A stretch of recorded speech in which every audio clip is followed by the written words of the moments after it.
chers amis, nous sommes de retour pour le chiffre du jour. De quel chiffre débattons-nous donc aujourd'hui? Il s'agit du chiffre 5. Nous allons faire un zoom sur 5 faits qui ont marqué l'année 2019. Et pour en débattre justement avec moi sur ce plateau, Testani Goundayon, merci à vous d'être là. Merci Natacha Kofi. Merci également à vous, Moriagwa. Bonjour, je dis bonjour, merci Natacha Kofi. Ça arrive, ça arrive. Tout ça, c'est 2020 aussi. C'est toujours l'euphorie de la nouvelle année. Alors, parlons des 5 faits marquants de cette année 2019. En tout cas, les 5 faits sur lesquels nous aurons décidé de faire un zoom. C'est l'élection, sinon les élections législatives. Les écureuils, nous avons dégusté pas mal de viande de lion. J'adore dire ça parce que ça m'a fait super plaisir. Vous voulez revivre ça pour moi? J'aimerais bien, oui. Et j'espère qu'ils nous en feront vivre d'autres. L'année prochaine, non. L'année où la CAN prochaine. La CAN prochaine, c'est plus simple. C'est plus simple, oui. Merci beaucoup. Aujourd'hui, j'ai un problème spécifique. J'ai le syndrome des articles. Ah non, moi je le voyais plus comme, vous ne savez pas exactement à quelle année la CAN aura lieu. J'ai d'abord dit l'année prochaine. Ah, c'est l'année prochaine? D'accord, c'est pas grave. C'est pas grave. On voyait 2 bouteilles de bière. Emmène ça. Ils ajouteront de l'éléphant à la viande de lion qu'on avait déjà mangé. Oh, j'espère. Amen. Non, mais franchement, amen. Puisque vous en parlez, puisque vous parlez de lion, on en parle pas encore. Je faisais rapidement lecture des 5 faits dont nous allons discuter. Vous ne faites pas lecture, que vous comprenez. Alors, les élections législatives, les écureuils, la réussite justement, les victoires des écureuils, le dialogue politique, le vote des tests, parlons justement des lois électorales, de la réforme du système partisan, loi sur financement des partis politiques, le décès de certaines personnalités que nous allons citer tout à l'heure. Et bien voilà, les 5 faits marquants sur lesquels nous avons décidé de faire un zoom très rapidement. Oui, Moriagwa. Nous allons donc commencer par les élections législatives. Ouais. Alors, comme fait inattendu, on sait bien que les moments d'organisation d'élections au Bénin, les élections sont des moments de fête au Bénin. Et donc, c'est dans cette optique qu'une fois encore, on était parti aux élections cette année 2019.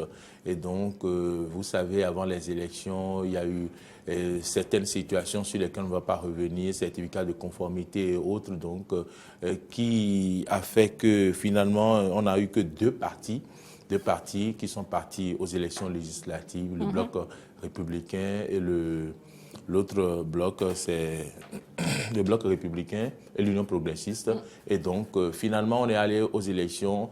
Fait remarquable, c'est que on n'a pas connu l'enthousiasme habituel et finalement, ces mécontentements ont conduit aux violences post-électorales auxquelles on a assisté à Kadiaou, à l'intérieur du pays et autres. Ce fut un moment regrettable pour notre pays. Beaucoup ont déploré. Ce fut assez intense quand même. Assez éprouvant. Oui. Assez éprouvant. Parce qu'on avait la peur au ventre. On se demandait où allons-nous aller. Tout. Finalement, cette situation a été maîtrisée.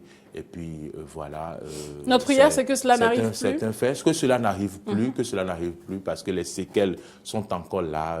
Les douleurs sont encore vives dans les esprits. Et puis voilà, les familles vont les traîner sur des années encore. C'est ça. Dommage. Et on n'en parlera plus par la grâce de Dieu. À présent, nous parlons de la victoire, sinon des victoires des écureuils. Nous avons braisé et assaisonné, frit pas mal de viande de lion. Déjà, les écureuils du Bénin, participaient à une phase de Coupe d'Afrique des Nations. À Cotonou, ils ont déjà donné le ton. Et donc, en battant lors de la dernière journée, l'Algérie 1-0. Cela montrait déjà que les écureuils n'allaient pas à la Coupe d'Afrique des Nations pour aller s'amuser. Et donc, vraiment, cette première rencontre tant attendue face au Ghana, les écureuils ont monté tout de suite. Le but le plus rapide marqué par un écureuil, c'était Michel Poté. Michael Poté, qui a montré rapidement le chemin. Et donc, 2 buts partout. Il faut remarquer que les écureuils, quand même, ont fait 3 matchs nuls pour se qualifier en 8e de finale, où ils ont éliminé le Maroc au tir au but, malgré leurs joueurs stars.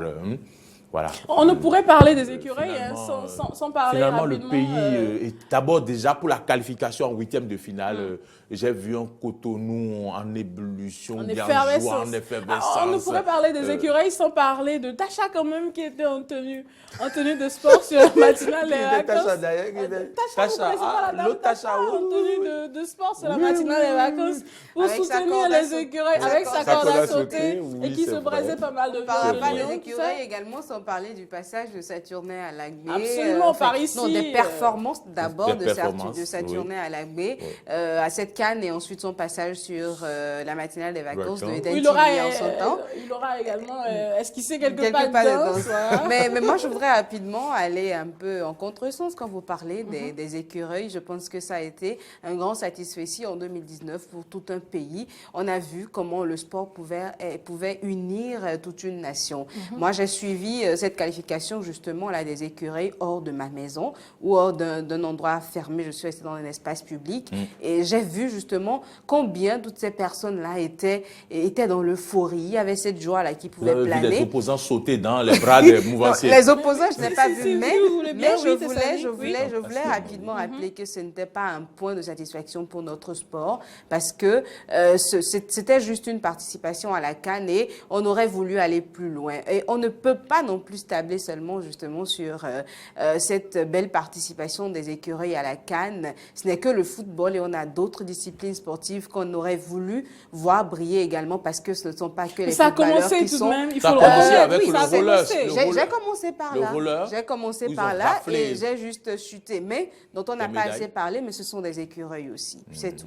Et des écureuils aussi, non, ils ont d'autres noms. Et puis écureuils, on va changer. Non, on les appelle tous des écureuils. Oui, tous on les appelle tous des écureuils. Toutes les équipes béninoises sportives sont des écureuils. Sérieusement? Oui, écureuils c'est comme ça. rollers, écureuils cyclistes, écureuils... C'est comme ça qu'on les appelle. Sérieusement? Je ne savais même pas. Ouais, c'est vrai que j'ai découvert récemment aussi. On y reviendra certainement parce que j'ai beaucoup de choses à dire à ce sujet. Mais en attendant, nous avons parlé justement, Tessanic, du dialogue politique.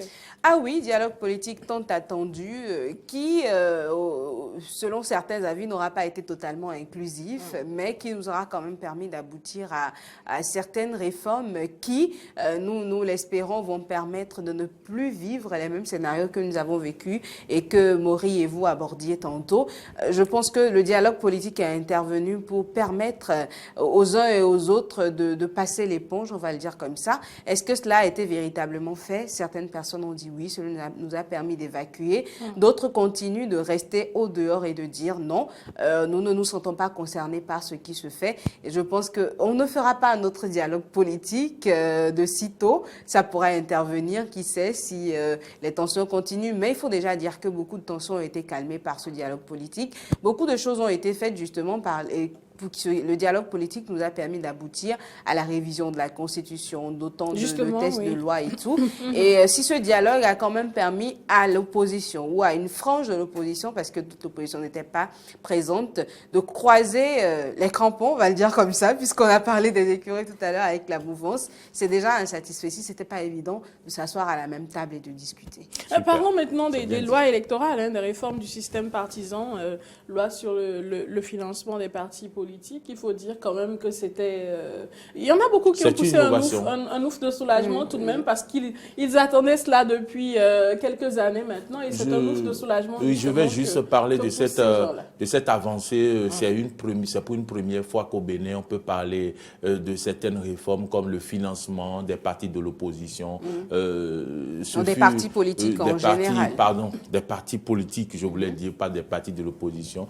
Cette loi a été votée, c'est véritablement véritablement une avancée démocratique, il faut le dire. Aussi, parlant de soulagement, la relecture de ces tests-là qui créaient beaucoup de problèmes, code électoral, les réformes du système partisan. Et donc, je crois qu'il faut saluer. En 2019, nous avons fait quand même des avancées, nous avons fait un bon travail sur le plan politique. Ce qui aura fait saigner beaucoup de cœurs, dont le mien a été cette révision-là de notre Constitution, un peu à huis clos, on va le dire comme ça.